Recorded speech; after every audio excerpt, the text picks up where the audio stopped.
बड़ी संख्या में आए हुए हमारे सभी किसान भाई, आदरणीय बुजुर्ग, माताएं, बहनें, नौजवान साथी, पत्रकार बंधु, मैं आप सबका सबसे पहले बहुत धन्यवाद और आभार प्रकट करना चाहता हूं। जितना हमारे समाजवादी साथियों ने पंडाल लगाया था, जहां पंडाल पूरा भरा दिखा रहा है हमें, वही जहां छाया का भी इंतजाम नहीं है। हमारे मंच के दाएं और बाएं कोई छाया का इंतजाम नहीं है, लेकिन दूर दूर तक मैं देख रहा हूं लाल टोपी या धूप बचाने के लिए सर पे गमछा रखे हुए दिखाई दे रहे हैं लोग। मुझे पूरा भरोसा है इस बार कि दोनों तरफ, एक तरफ कन्नौज लोकसभा और दूसरी तरफ हमारी इटावा लोकसभा, रेल पटरी के उधर तो हमारा भी वोट है, हमारी मदद करना, और इस रेलवे ट्रैक के इस पार जो इटावा वाले हैं, हमारी इनकी भी मदद करना। इसलिए झींझक और आसपास के हमारे कार्यकर्ता, नेता और आम जनता की जिम्मेदारी ये बनती है कि आप एक लोकसभा नहीं, 2 लोकसभाओं में हमारी मदद करने का काम करना और वोट डाल करके दोनों हमारे समाजवादी पार्टी के, एक तो हमारे ये प्रत्याशी और हम खुद अपने लिए वोट आप लोगों से मांग रहे हैं।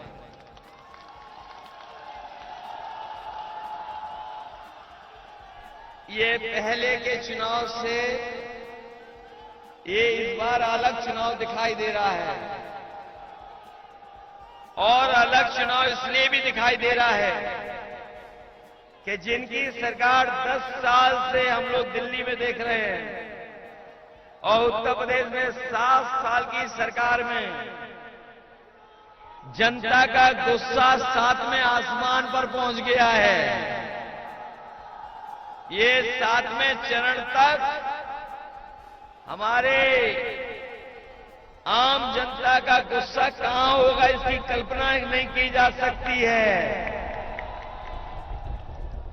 ये चुनाव चौथे चरण का चुनाव है, बिल्कुल बीच का चुनाव है।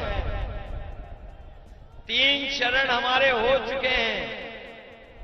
इस चरण के बाद एक चरण और होने जा रहा है, बिल्कुल बीच का चुनाव है, और केवल 4 कदम पे ही इंडिया गठबंधन की सरकार बनने जा रही है। 4 कदम मेरा मतलब है चौथे, 5वें, 6ठे, 7वें राउंड के बाद देश में इंडिया गठबंधन की सरकार बनने जा रही है। ये बीजेपी के लोगों ने बहुत सपने दिखाए, हमें और आपको न जाने कितनी अपने घोषणा पत्र के माध्यम से न क्या क्या हम लोगों को बताया, और जब हम लोग पीछे मुड़ करके देखते हैं तो 10 साल में इनकी हर बात झूठी निकली और इनका हर वादा झूठा निकला। जिन लोगों ने ये कहा कि हम किसानों की आय दोगुनी कर देंगे, हमारे किसान भाइयों बताओ, यहां जितने लोग हमें दिखाई दे रहे हैं ये सब किसान परिवार के लोग हैं, किसान हैं और किसान परिवार के हमारे नौजवान हैं। बताओ किसी की भी आय दोगुनी हो गई हो तो बता दो। न इन्होंने आय दोगुनी की, महंगाई बढ़ा करके लागत बढ़ा दी, और लागत आज कहां पहुंच गई। डीजल पेट्रोल तो किया ही किया महंगा, कीटनाशक दवाइयां महंगी कर दी। हमारा किसान अगर अब पैदावार करके बाजार पहुंचा तो बाजार में थोड़े बहुत कीमत मिल गई, लेकिन सरकार ने कोई इंतजाम नहीं किया। और अगर सरकार ने इंतजाम किया होता तो हमारे किसानों को लाभकारी मूल्य तो मिल ही जाता, कम से कम थोड़ा बहुत उनको लाभ पहुंच जाता। लेकिन 10 साल में हमारे गरीब किसान की लूट हुई है, और लूट यहां तक पहुंच गई कि हमारे किसानों की बोरी से भी चोरी कर ली इन्होंने। बोरी से चोरी हो गई, पहले 5 किलो, फिर 5 किलो, 10 किलो की खाद चोरी हुई। और जैसे इन्होंने वैक्सीन लगवाई थी, वैसे ही हमारे किसानों से जबरदस्ती नैनो यूरिया खरीदवा दिया। बताओ, नैनो यूरिया खरीदवा दी कि नहीं खरीदवा दी?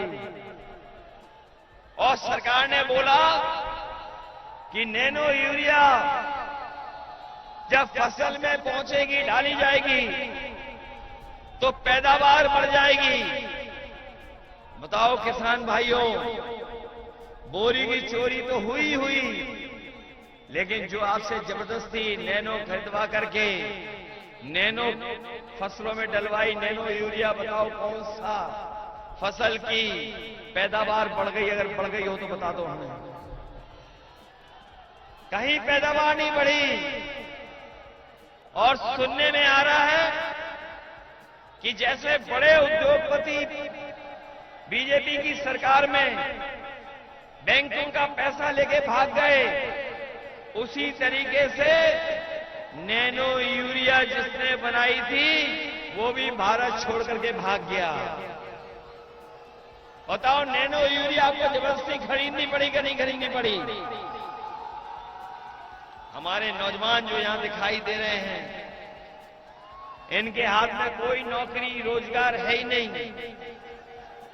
पिछले 10 साल से ये सरकार कहती रही कि हर साल 2 करोड़ नौकरी रोजगार देंगे।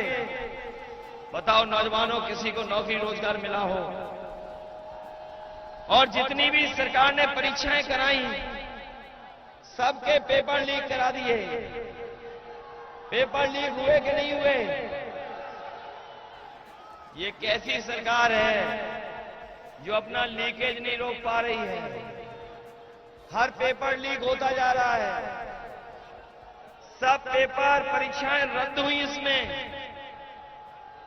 और अगर हम केवल हिसाब किताब लगा लें उन बच्चों का जिन बच्चों ने परीक्षा नहीं दे पाई, वो 60 लाख बच्चे हैं ऐसे। 60 लाख जिनकी परीक्षाएं रद्द हुई, वो 60 लाख बच्चे हैं। और 60 लाख बच्चों के अगर हम मां बाप को जोड़ दें, केवल एक परिवार के 3 सदस्यों को जोड़ लें और उनका गुणा 60 लाख से कर दें, तो 1 करोड़ 80 लाख बन जाता है। और यही 1 करोड़ 80 लाख जिनकी परीक्षा रद्द हुई, वो नौजवान और मां बाप पूरे उत्तर प्रदेश के, इनका अगर हम भाग 80 लोकसभाओं से दे दें, तो हर लोकसभा में 2,25,000 वोट कम हो गया बीजेपी का। कितना वोट कम हो गया? 2,25,000 वोट। और ये परीक्षाएं जानबूझ करके इसलिए रद्द कर रहे हैं क्योंकि हमारे नौजवानों को नौकरी न देनी पड़े। नौकरी न देनी पड़ जाए सरकार को, इसलिए जानबूझ करके सरकार परीक्षा रद्द करा रही है। मैं अपने नौजवानों से कह रहा हूं, नौकरी तो दूर, लेकिन आपका 1/3 जीवन इस सरकार ने बर्बाद कर दिया है। आप अगर अपना सोचोगे, विचार करोगे, इन नौजवानों की लगातार परीक्षा रद्द होने से इनका 1/3 जीवन बर्बाद किया है। और अग्निवीर जैसी व्यवस्था जो लेकर के आए हैं, जहां फौज की पक्की नौकरी लगती थी, हमारे तमाम लोगों को याद होगा नेताजी ने वो फैसला लिया था कि कोई शहीद अगर सीमा पर होगा, देश के किसी कोने पर अगर कोई जवान शहीद होगा, तो उसका अंतिम संस्कार के लिए पार्थिव शरीर पूरे सम्मान के साथ उसके घर परिवार में पहुंचाया जाएगा। ये फैसला नेताजी ने लिया था। लेकिन अगर अग्निवीर कहीं शहीद होगा तो उसको ये सम्मान भी सरकार नहीं देगी। न सम्मान देगी सरकार अग्निवीर को और ना ही कोई उसको सरकारी सुविधा मिलेगी।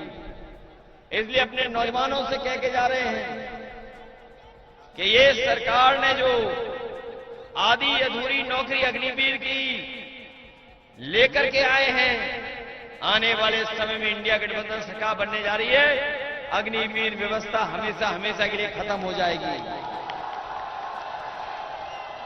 न केवल अग्नि व्यवस्था खत्म होगी, बल्कि फौज की भर्ती जो होती थी, उस फौज की भर्ती को बढ़ाने का काम करेंगे हम लोग।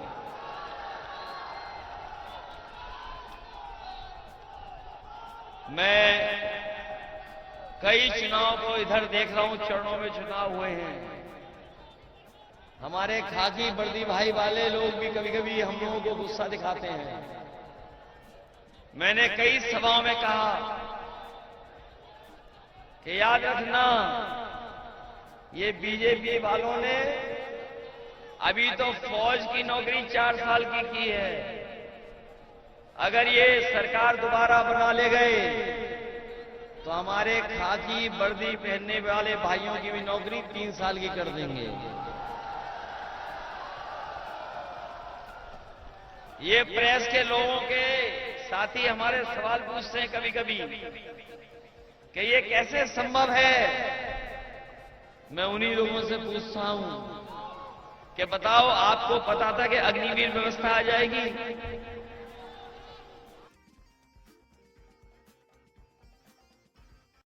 आपको ये खबर कैसी लगी है, उस पर अपनी राय कमेंट बॉक्स में जाकर जरूर दें। अभी तक हमारे चैनल को आपने सब्सक्राइब ना किया हो तो सब्सक्राइब बटन पर क्लिक करें, बेल आइकन को प्रेस करें, जिससे कि हमारी पढ़ने वाली प्रत्येक खबर का नया नोटिफिकेशन सबसे पहले आपको प्राप्त हो। आपसे निवेदन है कि अभी तक हमको ज्वाइन ना किया हो तो ज्वाइन बटन पर क्लिक करके ज्वाइन कर सकते हैं। हम फिर मिलेंगे एक नई खबर के साथ, तब तक आप हमको इजाज़त दीजिए। जय भारत, जय हिंद।